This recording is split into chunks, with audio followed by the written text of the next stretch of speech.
I'm not that far ahead. Welcome to Still Talking Uncut. I'm your host for the evening, Uncle Joey. I think Big Easy got detention. He's doing online schooling, and I think he got detention. So he won't be joining us tonight. Up in the corner, we've got Master Distiller Sean Rigsby.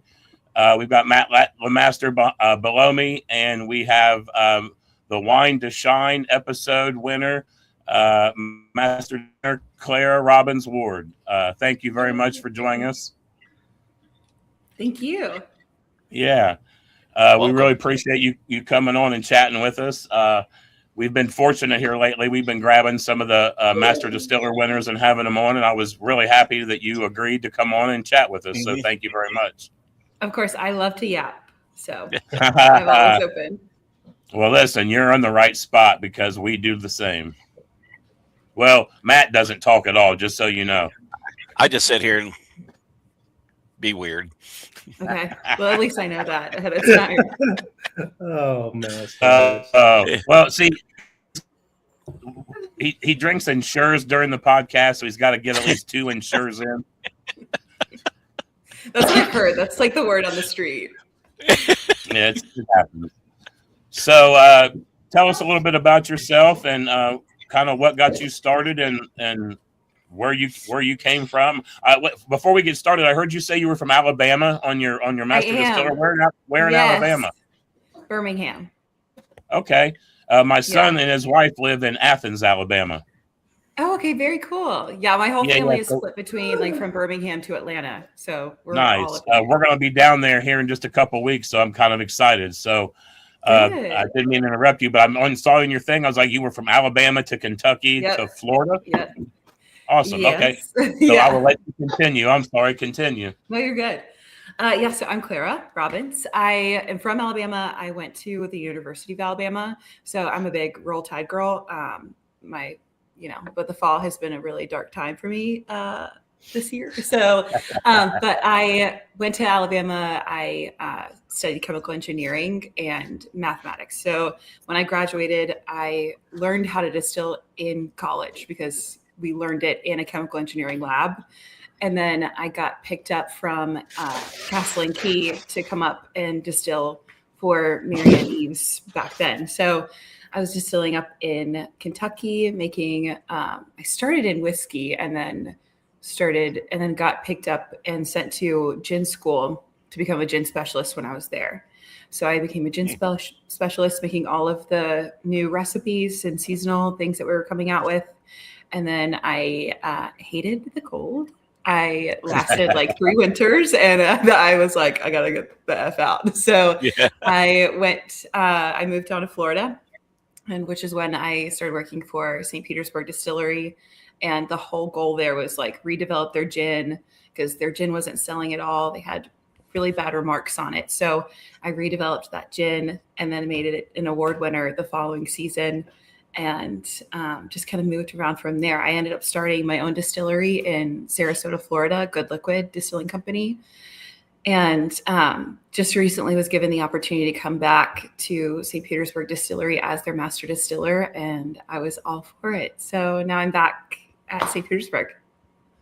Well, that is awesome. That's kind of that's kind of a little wild little circle there. But always in the Southeast. Like, I don't think I can leave the Southeast. Understandable. Yeah. The weather is definitely a little nicer than what we have up here. Yeah. Oh, for sure. It was like 75 degrees today. So. Well, we had 80-degree weather yesterday, but now it's 38 today. So yeah. That's what I said. Yeah. So you said I heard you say so your passion is gin. You really like making gin? Yeah. I've always been interested in gin because there's just so much that goes into the recipe development part. So I learned, up in Kentucky, I went to like this gin school put on BDAS and in Lexington, and then just fell in love. I was like star pupil, like loving life up there. And then I love blending, making new gins. So I created this whole isolate library down in St. Pete, and I just blend gin all the time. So It's pretty sweet. how did you get that in love with gin? I mean, how did that start? Was it like from drinking it, or was it from your time in college? You know what I mean? Was it that aspect of it? I think it's just I'm a musician, so I feel like it's like you're making just like a song, like you're building something, putting it together, you taste it as you go. And it just, when I'm in the act of actually building a gin, just dropping little droplets of orris root and green cardamom, I'm just like I could just go to another level, and I'm just like lit in a totally different way. So when I'm putting those together, it's just, that lights me up. So then I just couldn't stop. Gin is a very interesting spirit. I've had some gin that I've absolutely will never drink again. Yeah. And here recently, we had a guy from here in Ohio, Seven Brothers Distillery, Kevin Sutman, and I was given a bottle of their gin. And I'm gonna tell you what, I have a different opinion of gin now. So I think it's something that it got a bad rap maybe early on in my drinking days. Some of the gins that I had. And I've had some of the more modern style gins, and maybe they're a little different. Maybe some of the botanicals are a little bit different, but I really like this bottle that I have. So I'm intrigued, and I'm going to have to talk with Mark, and I'm going to have to get a bottle of gin my way. Yeah, for sure. I know that's my favorite. What I love is when people come in saying that they hate gin. It tastes like a Christmas tree. I'm like, oh, you haven't had my gin. You have no idea what you're in for, because it's. I lean towards like an American style, a contemporary style gin. So lighter on the juniper, and I go heavier and just find a little bit more balance between these contemporary style botanicals. So like the one that I ended up getting double gold for was it's tropical gin. So it leans more towards like green floral freshness and tropic fruit instead of having like so much juniper. It has a very low concentration of juniper, and it's whole juniper, so you don't get a whole lot of pine from it. And then the roots you just play around with, because they'll bring out different things. Like instead of angelica root, I used orris root. Very similarly, can be used interchangeably, but orris root is a little bit lighter, not so woodsy or earthy, and it gives you more of like a floral note instead. So that's like more of the direction that I tend to go to. And the next one after that was orange gin, which is obviously, if it's like the color is orange, but all natural. So it was the first completely naturally flavored colored orange gin on the market, which is all done with orange peels, dried and fresh. And that comes from a London dry style. But then with the infusion after, it just makes it a little funky. So I just love to sell people on gin. I'd be interested. I mean, I was a little bit sold from drinking this, and now you've just increased it 100%. Good. I'm very intrigued now, and it's all about building a good cocktail, and I really think that's what gin is. Whiskey's, a lot of people drink it neat, maybe with an ice cube or in a cocktail. But with gin, it's pretty much a cocktail drink. I mean, I don't know many people. I mean, I will say you can just drink it on its own. That's fine, but people tend to do it in a gin and tonic, which is why, like, when you're developing a recipe for a gin, you have to try it in a gin and tonic. And I tend to do a Negroni also, because that's what you're going to find more than anything else on a menu. So you have to see if it'll hold up in those cocktails for it to be like worth putting in a bottle. And that's the biggest thing. If you can make a spirit that holds up in a good cocktail, that right there, that, and it sounds to me like gin is a big seller in Florida.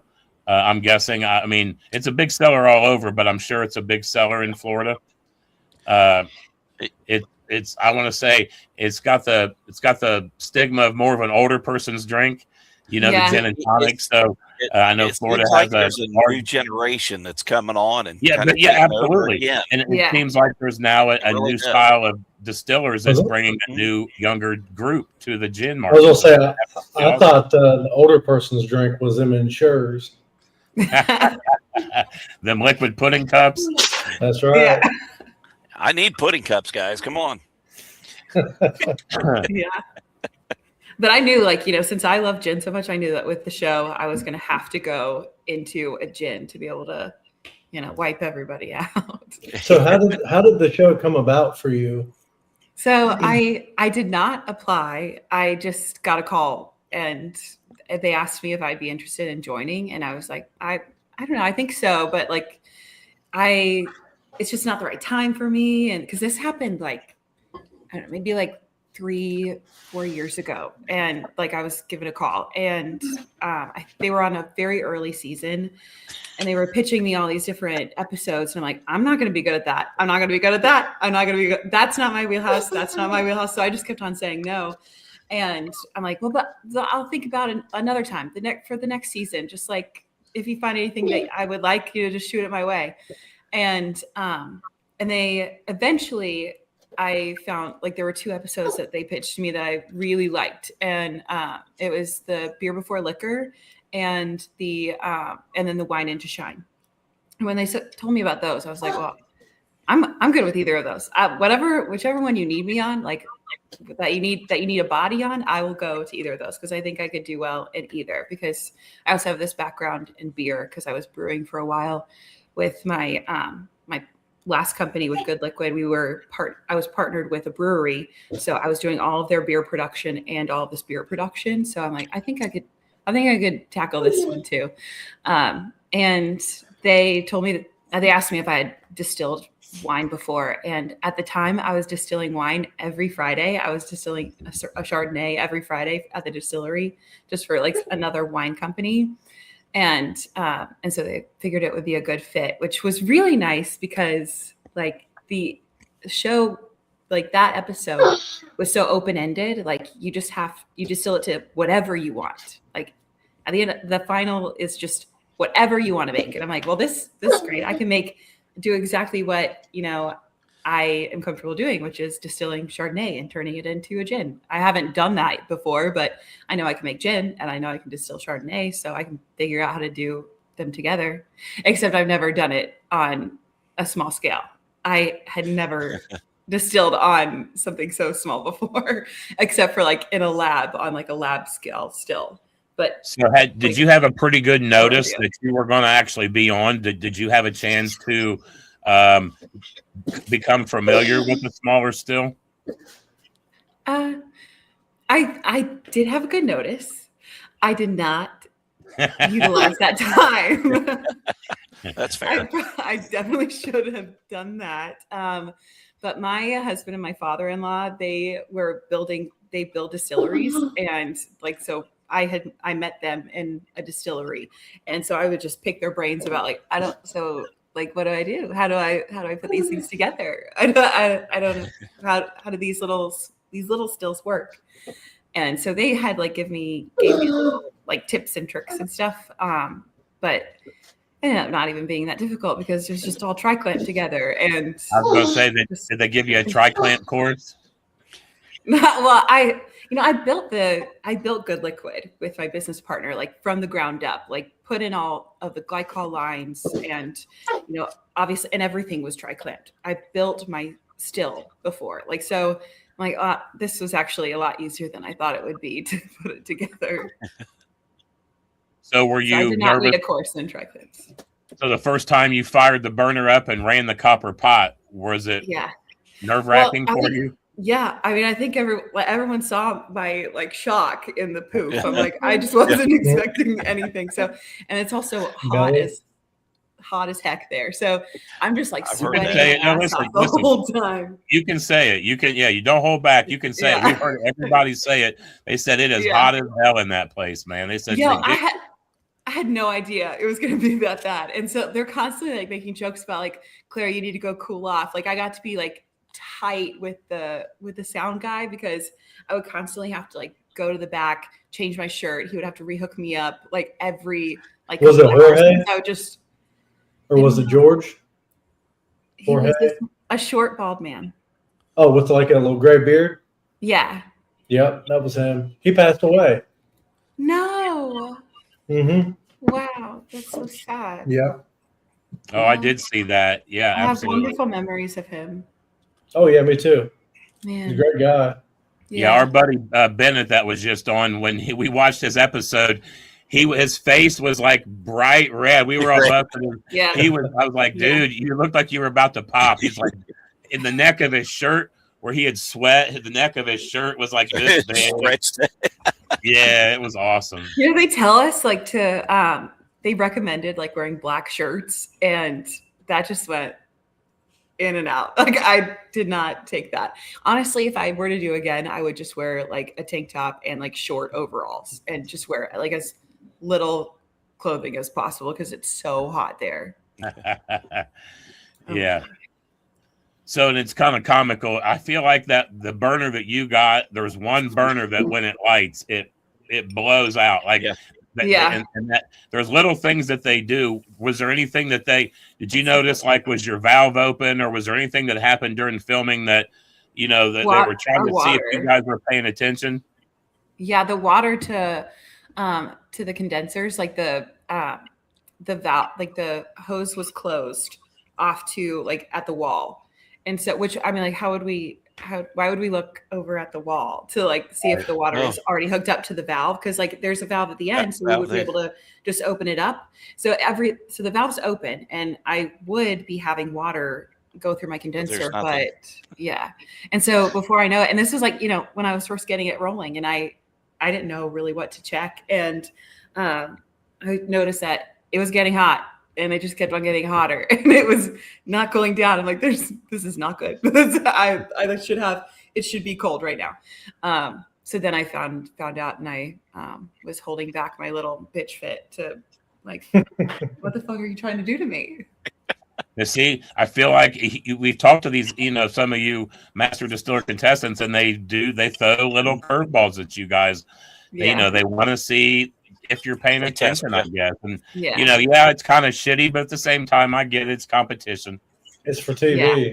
It's for TV. There you go. It's for TV. We had this challenge leading up to this, like leading into the show. The first thing that we did was a taste test of all the ciders before we actually chose our ciders, because we chose them before, like that wasn't shown on the show or anything. But we had a taste test and list off like all the fruits that we tasted in all the ciders. And obviously apple is in cider, but like nobody put apple for any of the ciders. Like, but it was like apple grape, like apple pear, apple watermelon, lemon, and like all of us were just like watermelon, grape. Like no, like none of us ever even like, they were like, well, of course apple is in all of these ciders, and we're all like, oh my god, so fucking dumb. We're so fucking dumb. So that's how I felt. It was kind of wild that they chose watermelon to have the highest ABV, and watermelon carries over the least when you distill it. The least. So. Yeah, I know. So I noticed the ABVs when I was looking at the cans, like when we were like after we tasted them. But in general, when I was tasting it, I could tell that one was the hottest, and so I'm like, well, I really hope I would like to get that, because that one's going to give me a lot of alcohol. Yeah. And then I saw the cans and they were talking through the proofs and everything. And so I'm like, well, that one's got like a high ABV. That one's going to give a lot of proof. And I'm like, why am I telling people this? I don't. So I, I'm like, I'm going to do the watermelon. And then, Gino's like, I'm going to do the watermelon. It gives a high. I'm like, oh, Clara, I can do things. So when you were in college, what was your goal at the time? Like, were you wanting to get into distilling at the time, or something different? I wanted to do water purification. So I knew that I wanted to do flow dynamics, and I did go into fluid flow dynamics, and I did try out water for a little while. So like in between, like while I was going through with Good Liquid, on the side I was working for a water treatment company, and I was like, this is what I always wanted to do. I have to try it. I have to do this. And I lasted 2 years, and I hated it. I was like, this is actually not fun at all. and everyone likes my job before. Why then nobody cares about my job anymore? So I did go through with water purification, and it just wasn't for me. But that's fair. Distilling, so all's well.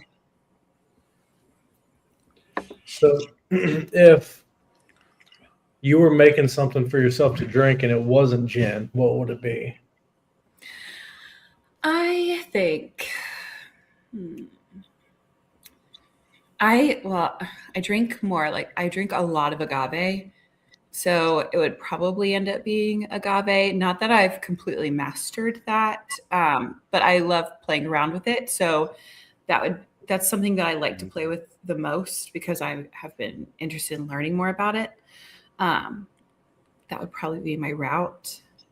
It's not going to stand next to anything else that I make that well, but it's nice. But I've been doing that a lot in a lot of flavored rums. But like my thing is like I don't buy flavors. I don't buy any additives. Like I want everything to be done completely natural. So like finding a cool way to infuse it, which like I've learned how to do because of gin. Like gin is all like I use vapor infusion and maceration. So I use those tools to make really cool other spirits,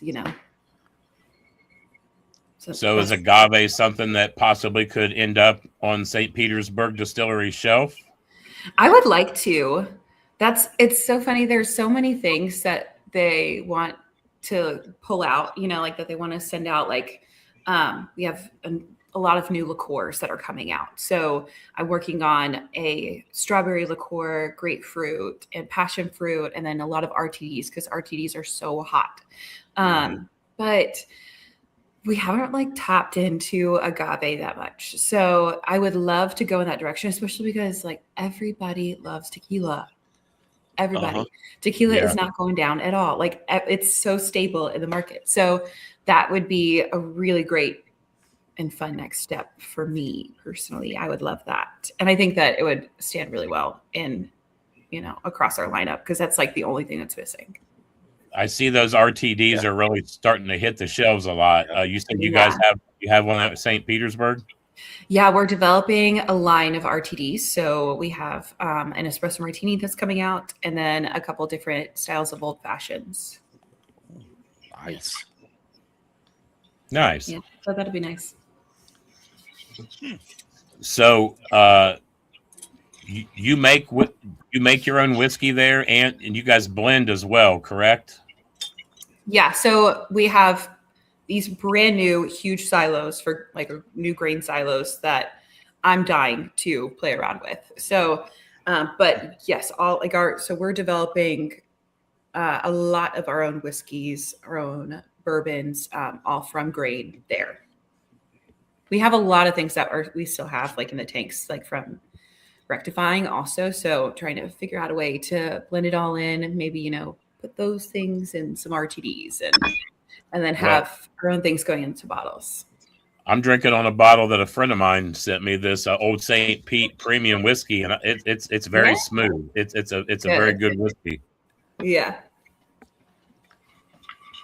Yeah, it's been I'm excited mainly to like the coolest part about going back there is redeveloping a lot of recipes that, I was not a part of in the last few years and getting back into it and, making it more of like what I would like to see out of them. It's kind of like what happened with the gin. Like when I saw the tropical gin, tried it, isn't it? And so I had to fix it. And it just obviously turned out great. It was one of the top 5 gins in the world that year. And I am like really excited to see what I can do with all of these. They're like all like little children that I just want to like help grow up, like send you off to college, like be successful. And yeah, so all of them will have like a little help. Well, that had to make you feel good, taking a gin and turning it into an award-winning gin. So that right there, you knew you were in the right direction. Yeah. Yeah. I know that felt so great. I think that was the most like validated I felt in the industry was like when I saw that, like one of my gin instructors from gin school, he was the one that reached out to me to tell me because I beat one of his gins that he had on the in the competition. So he saw it and he's in New Zealand. And he called me in the middle of the night to tell me, and I'm just like running around the distillery screaming that like I just won double gold, and so that was a really great feeling. And then of course like winning the show was so good. I mean, I was going through the show sweating my ass off the whole time, like because I'm hot, but also like I'm stressed as fuck because I just wanted everything. Like I felt like I had so much pressure on me that like, you know, everyone else, like they all wanted to win because like they had something to prove, but like I could not, like I would have had so much, I have so much more to lose coming in at the stage that I'm already at. And if I lose, then I would, oh my gosh, I would not be able to handle it. So I was just stressed out the whole time. I mean, like people were, you know, getting dinner, going for drinks after filming. And I'm like, I'm just in my hotel room watching videos, studying, trying to figure things out. And I'm like not sleeping the whole week and trying to, you know, make sure that I'm doing my best. And I just kept on saying in all my interviews, I'm like, if I know that if I make it to the end, I will win. I just have to make it to that last round. But I know that if I make it there, I will win. And like, I just kept on telling them that.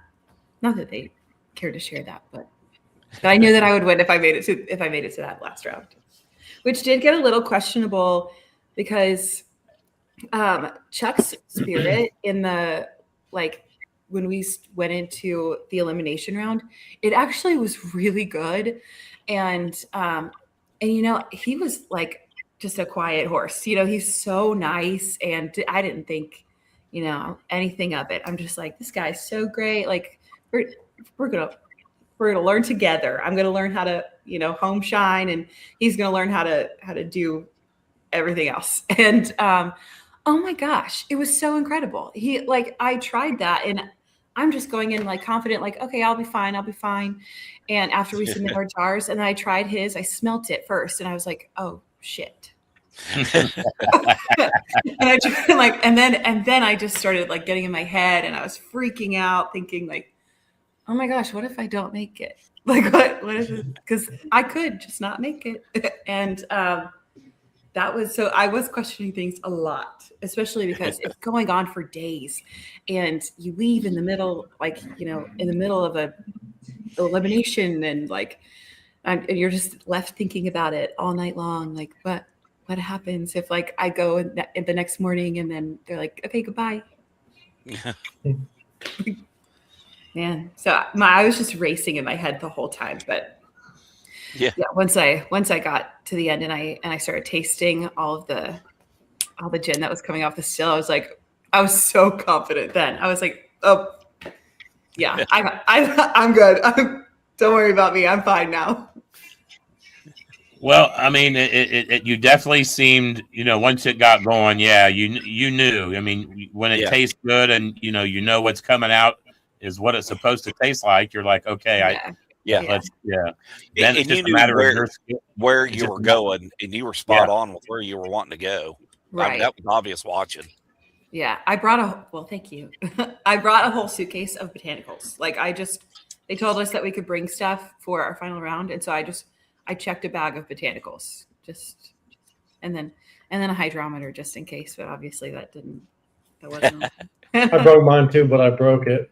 I put it in my back pocket. Someone come up and started talking to me, so I stuck my back pocket and then sat down. I was like, well, fuck. Guess I'm not going to use this. No. Yeah, I was like, maybe they'll let me, and they're like, no, that's not gonna. No. So here I am, like, you know, somebody who's like used like Anton Par and hydrometers all my life, and they're like, you got to shake it. I'm like, what am I learning from this? I was going to ask that. I was going to ask if you did any jar shaking, any practicing before the show. Yeah, I mean, kind of, but like, I didn't really learn anything from it. And I did plenty of research and like videos and stuff. But like, I feel like with that, you just need like a lot of time. Just watch your hydrometer. Take a lot of jars. As you're making runs. That's the only way I could learn how to do it. And I still ain't good at it. Yeah. So that's why they're, you know, the entire time, like the first 2 jars, they were so hot. The first one was intentional. Like I proofed it down with water. I tried proofing it down with water, and I did not like the way it tasted. So I kept it high. Cause I mean, that's what you learn in like proof evaluation of like what you're going to send to a bottle. Like you have to taste it at its proof. Like what proof does it taste best at?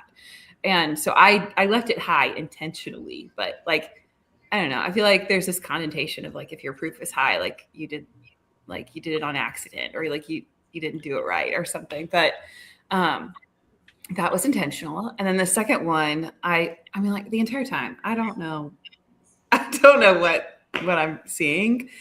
And then like Tim was trying to help me out with it. And I'm like, I don't know. It's okay. I don't know. So the last round, I knew what I was tasting for. So I was like, I don't know how to read a fucking bead. I don't know what this means, but I know what it's supposed to taste like. So I just kept on adding water, like with a little thimble cap and tasting it, and then doing that until it tasted right. And I was shooting for 90 and it hit 92. Like, so I can taste, I just can't read a bead. Now, did you get half lit like most people say they did? No. Is that what people are saying? They just got lit? No, not you, but Bennett. Like Bennett said, by the end of the thing, he was pretty lit up. Yeah. That's so funny. I did get very comfortable sitting on my bench. Every time that like they would come back and see me, like they would always ask me to like ask people questions. And like, I guess they can tell that I'm the yapper. So like, Clara asked, this, Clara asked Chuck this. And so before I did anything, before I knew it, I'm just like sitting on my bench with my feet like propped up on my stool. And I'm just like, I have like my little tin jaw, like my little tin cup in my hand, and just like chatting with them, sitting, just, loving life. And I was actually sipping on the wine. Like when I was done with it, I just started pouring it up and drinking on it. It's funny. Both Justin Meredith and Daniel Stevens both said they were hammered, but they were, by the end of it, they were hammered. So it happens. Yeah. I was also drinking a lot of water. They were bringing us so much water because we were just like sweating out of our clothes. Yeah. So, they were also pulling me behind like the judges table a lot. Like one of my producers was like, Clara, you're sweating. And so she would like pull me around back and like have the fan on me to like try to air myself out. The girl was looking out.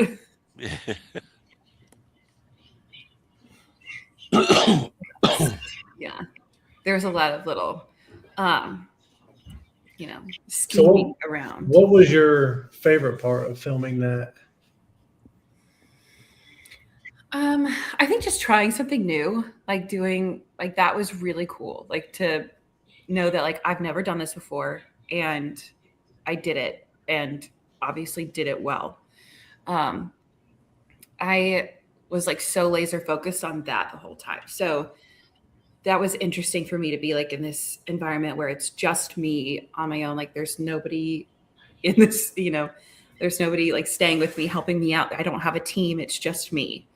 So I think doing something new was the best part, but also like getting to know everybody, like as you film with, another group, and everyone was just so nice. Like, so being able to hang out with people and like get to know like, where they came from, what they're doing in their distilling world. Cause I feel like I get into this like little bubble of like, the distilling world is so small, but I don't know like anybody in like home, like in Shining, like I know a lot of people in like large corporate distilleries, and like everyone knows each other, but it was so cool to like, I felt like I just stepped in another world.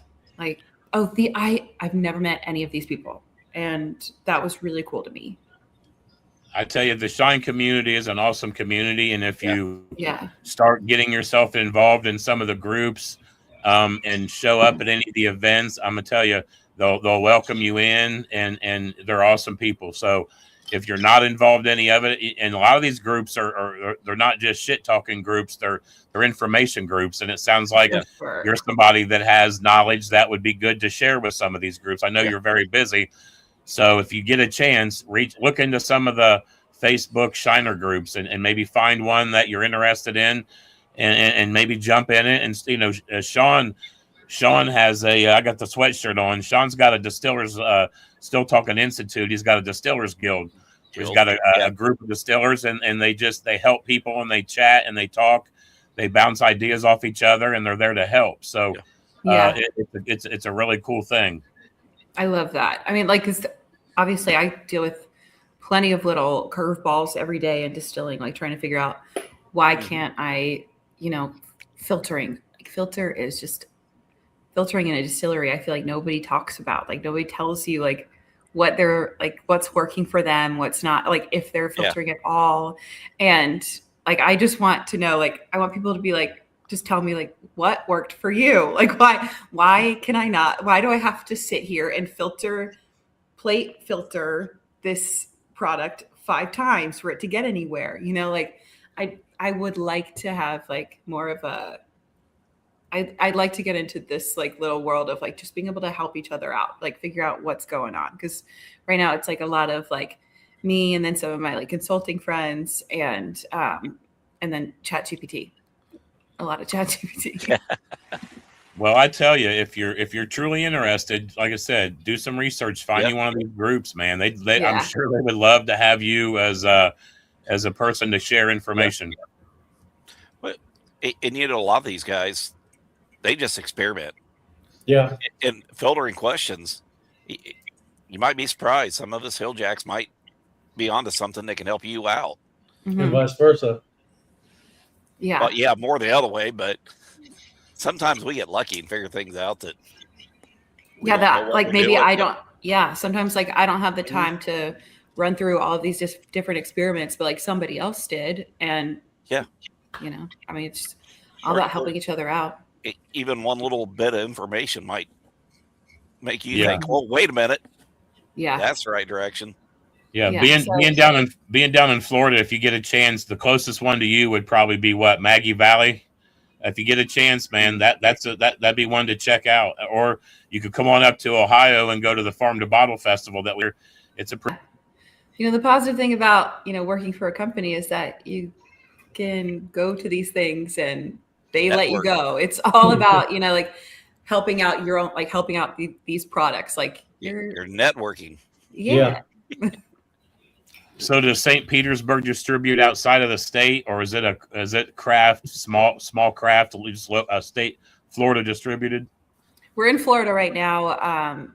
Before I left, initially, we were working on like all of the Southeast states. So we're still working on that. But it's like everything with RNDC is kind of up in the air right now because like they're being acquired. So distributing is like just in Florida is not like going super well right now. But after this acquisition, I think it'll help get some locals outside of the state. Well, that's awesome. Hopefully we can start seeing some product up our way because this whiskey's pretty good. This is solid. Now I want to try some gin and some other things. Yeah. Yeah. How do you feel about rum? I love some good rum. Mm-hmm. I just did. So we have this is a staple in the line. Like it's our Righteous Rum, which is a honey cinnamon rum. Ooh. And it's always been it's always super popular. Wow. But I've been able to it's now mine. I've been able to take it over, and I am so particular about my cuts when it comes to heads, hearts, and tails. And so when I have ran these rum stills, they are they're coming out so clean, and like the quality is there. So it's like, I mean, it was always like really good, but it's like on another level now because it's just so clean. And then, so there's not any of those off aromas that are coming through before that I was getting in. So basically St. Pete Distillery is like in a level up season. Like we're just like getting exponentially better. So quickly. So is that honey cinnamon rum going to be in a barrel at all? It has been in a barrel. There are some barrels that are being tested we're tasting, seeing how they turn out. So a St. Pete trip is going to have to happen. I think. Yes. Either that or Mark's going to be a busy man. Yeah, because you're gonna have to try this. This rum is top notch. It's so good. Hell yeah. Yeah. Man, let me blend and I'll make something good, But and that's awesome that you're passionate about your blending as well. You you're a perfectionist in the distillation end, and then you're passionate about the blending. So yeah. I'm sure you're going to do rather well down there. Yeah. I mean, like you said, like I'm a perfectionist. I'm not going to let anything go out that I'm like really, I could not stand behind. And, I'll keep it back and just, you guys can be short on that order because like, this ain't it. And so it's been really cool to like try out all these different things that I wasn't doing before. Like I wasn't deep in rum before or liqueurs, like I never really was working on any of those. I was predominantly gin, vodka, bourbons, ryes. And now I'm like, a cool little Florida girl making fruity stuff. So you said something earlier about distilling wine, turning you said using Chardonnay. So you would use that and turn it into gin. Is that would the end result of the Chardonnay, or would you just be making a neutral? Yeah, it was just to make brandy. But like, so I would distill it and then give it back to the winemaker and he would turn it into brandy. Or sometimes he would use it to make like, he's Italian. So sometimes he would make like limoncello or something, something along those lines. But he would send me the like totes of Chardonnay because he had ordered a lot of the Chardonnay that was just not to his standard. And so I was distilling it instead, which was great because, when you're in a small distillery, you don't actually get that much time to distill.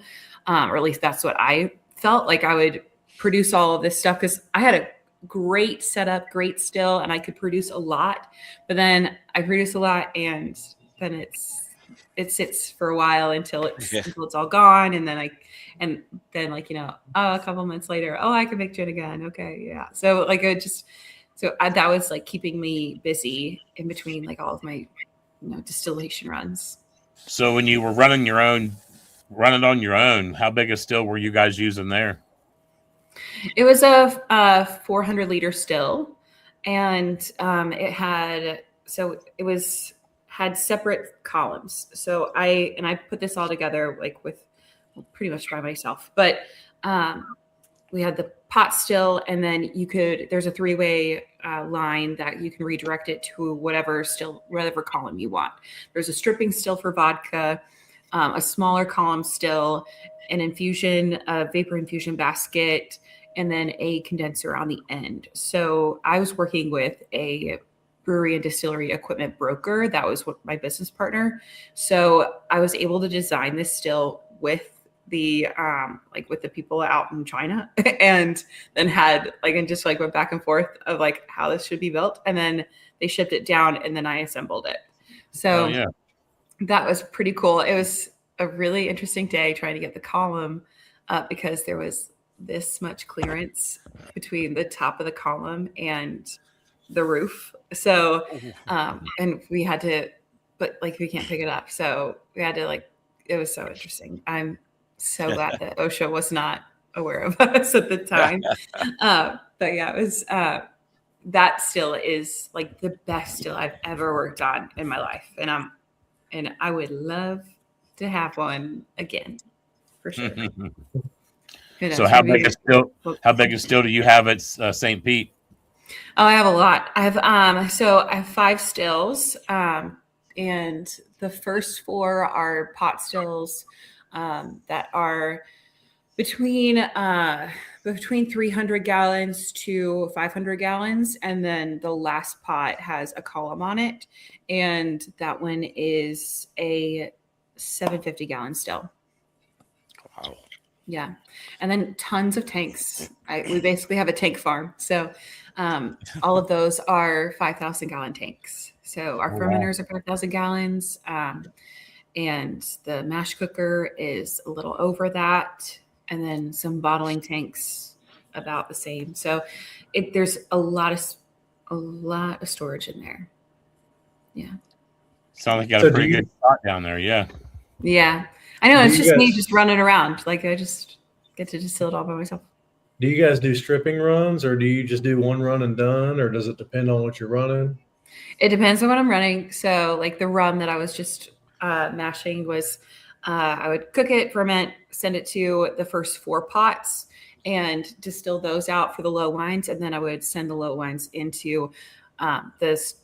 It's a packed bed column still. So send it through there for the high wine run. And that's how I would do whiskey as well. I can get up to 190 in that still because I had my father-in-law build a deflator and put it on the top of that still. So I can control it. But it's for a long time. It's there for a good time, not a long time. Yeah. And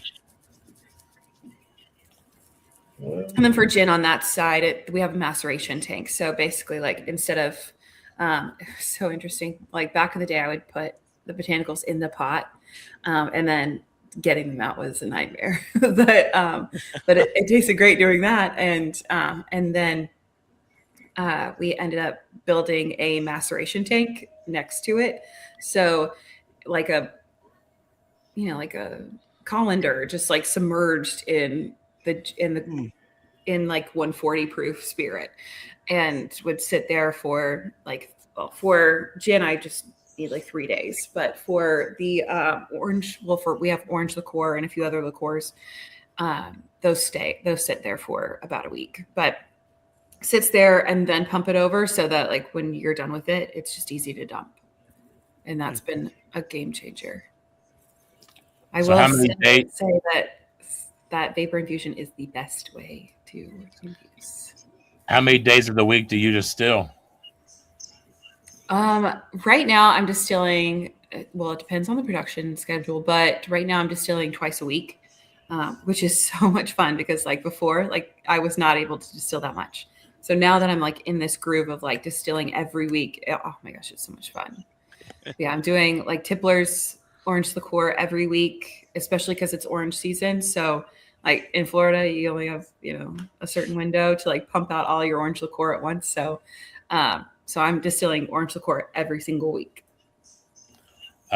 You say orange liqueur. I know I just saw a video where Alan Bishop did something with fermented orange juice or something like that. It was very interesting. I don't know what, I'll have to dig more into it and see what he ended up doing with it. But I was going to ask, being from Florida, do much with oranges down there. Is that something that sells a lot? Does the orange liqueur, is it a big seller down there? It's our number one seller for sure. And that's all over. I mean, almost every bar that you go to in Florida, you'll see Tippler's orange liqueur. It's so popular. So that's why, and like strawberries, surprisingly, like, I mean, people in Florida know that strawberries are a big deal in Florida, but like everybody else out of Florida, I don't think that they understand how big strawberry season is in Florida. We have a strawberry festival. It's a really big deal. So we're coming out with a strawberry liqueur next, which is going to be so cool. I've already distilled it. So I ran it last week and I was shocked by the quality that was coming out. I got more flavor from the strawberry liqueur than I ever have from the orange liqueur. And my yield was a night and day different. I got, I think 92% back on that yield. It was nuts. Usually I get about, to put in perspective, I usually get about 65% on orange liqueur. So do you ferment that any differently out, or what's the difference in liqueurs? Is it the way you run it? What's the difference in that? So I would love to hear how other people make their liqueurs, because that's another thing that like you could do so many different ways. But what I'm doing is infusing it with the fruit beforehand, just like I would for gin. So infusing it with the orange, and we juice the oranges, so separate it out so that you get the juice and all of the peel pulp together, but infuse that with 140 proof and then distill it. And I'm making the cuts, like dumping my heads and my tails. And I'm, obviously just keeping the hearts, but then I go through the tails until I get to 0 proof. And once I've hit that, I keep we call it the orange oil. It's just the orange concentrate that's left in the pot. Then we keep that and add it back afterwards. So like now there's not any tails in it because it's just the concentrate. So you add it back to give it some color because, again, no artificial flavors or colors are added. So that is giving it the color and the really like juicy and like burnt orange like flavor component. And then it just needed a little bit more this last time when we were like redeveloping the recipe. So I have been infusing it with dried orange peels after. So it's really tedious. It's a lot of steps.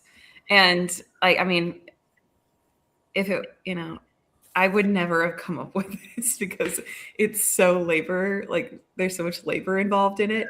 But it's so popular that I can't just not do it. So it's just gonna keep it coming out. Something you got to just suck up and do. Yeah. Just deal with it. Yeah.